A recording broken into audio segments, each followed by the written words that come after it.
Ayan, meron ako ditong whole chicken.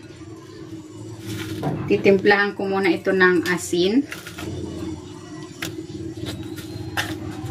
paminta, garlic powder. Maglalagay ako ng lemon juice at ng Knorr seasoning. Haluin ko muna para distribute yung ating mga panimpla. Yan ko rin yung loob.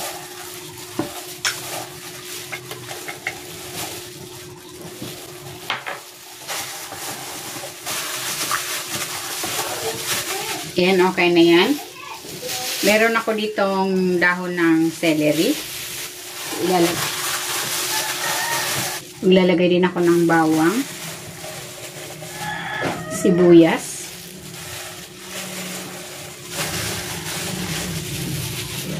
at tanglad. Itatali ko ito gamit itong dahon ng tanglad.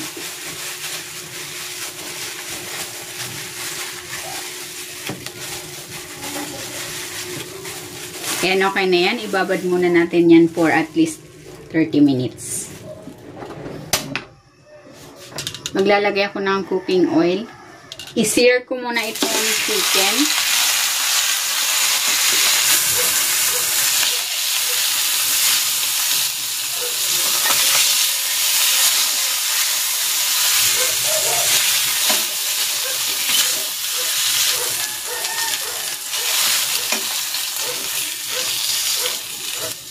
Lalagay ko na dito itong sibuyas at ang bawang.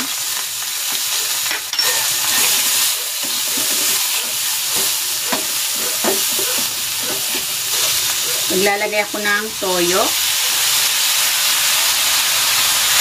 at ng oyster sauce.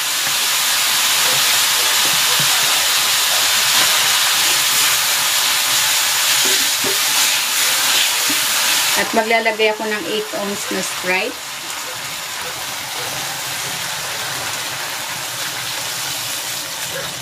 Tatakpan ko ito. I-simmer natin ito for 45 minutes to 1 hour or hanggang sa maluto yung chicken. Babalik ta rin natin ito from time to time para pantay yung pagkakaluto nito.